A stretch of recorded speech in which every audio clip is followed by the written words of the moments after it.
সারা দেশে হিমেল হাওয়া ও কুয়াশায় শীতের প্রকোপ বেড়েছে, কনকনে ঠান্ডায় ভোগান্তি বেড়েছে জনজীবনে। শীত পরিস্থিতি নিয়ে জানাতে এবার পঞ্চগড় থেকে যুক্ত হচ্ছেন সহকর্মী শফিকুল আলম। প্রচন্ড শীতের জনজীবনে কতটা প্রভাব পড়েছে এবং ছিন্নমূল মানুষ কি কোনো সহায়তা পাচ্ছে কিনা? জি, পঞ্চগড় আসলে শীতের জেলা এবং হিমালয় কন্যা হিসেবেই পরিচিত। আমরা দেখি যে সারা দেশে অন্যান্য এলাকার তুলনায় কিন্তু পঞ্চগড়ে বরাবরই শীত বেশি অনুভূত হয়। আমরা কয়েকদিন ধরেই কিন্তু দেখছি সারাদিন ঘন কুয়াশা থাকছে, বিকেলের পর থেকেই ঘন কুয়াশা একবারে টিপ টিপ করে বৃষ্টির মতো কুয়াশা পড়ছে।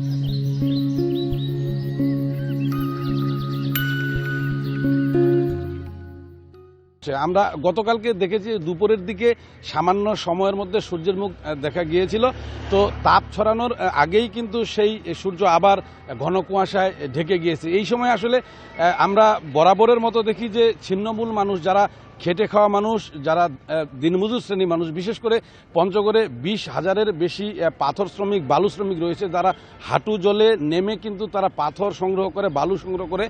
এই সব খেটে খাওয়া মানুষ দুর্ভোগ কিন্তু আমরা এবারও দেখতে পাচ্ছি। তো দেখি আমরা কি বরাবর এই ছিন্নমূল মানুষের জন্য জেলা প্রশাসনের পক্ষ থেকে এবং বিভিন্ন ব্যক্তি এবং প্রতিষ্ঠানের পক্ষ থেকে সহায়তা বলতে কিন্তু শীতের কম্বল বিলি করা হয়। এর বাইরে আমরা অন্য কোনো সহায়তা দেখি না। দেখছি যে এই সময় কিন্তু আসলে যারা রিক্সা ভ্যান চালক, ইজিবাইক চালক, তাদের কিন্তু দৈনন্দিন যে আয়, সেই আয় কিন্তু কমে গেছে। আমি কিছুক্ষণ আগে একজন রিক্সা চালকের সাথে কথা বলছিলাম, তিনি বলছিলেন যে অন্যান্য সময়, স্বাভাবিক সময় তারা প্রতিদিন 700 থেকে 800 টাকা পর্যন্ত আয় করেন, কিন্তু বর্তমানে সেই আয় তার অর্ধেকে নেমে সারাদিন 300 থেকে 200 টাকা আয় করছেন। বলছেন যে এই শীতের কারণে, হিম শীতল বাতাসের কারণে শীত, আর শীতের কারণে তারা কিন্তু আসলে খুব বেশি প্রয়োজন ছাড়া রিক্সায় উঠছেন না। আর জেলা প্রশাসনের পক্ষ থেকে আমি পঞ্চগড়ের জেলা প্রশাসক কাজী মোহাম্মদ সাইমুজ্জামান, তিনার সাথে কথা বলছি। তিনি জানিয়েছেন যে এই পর্যন্ত প্রায় 10,000-এর মতো শীতের কম্বল বিতরণ করা হয়েছে। আরও প্রায় 30,000-এর মতো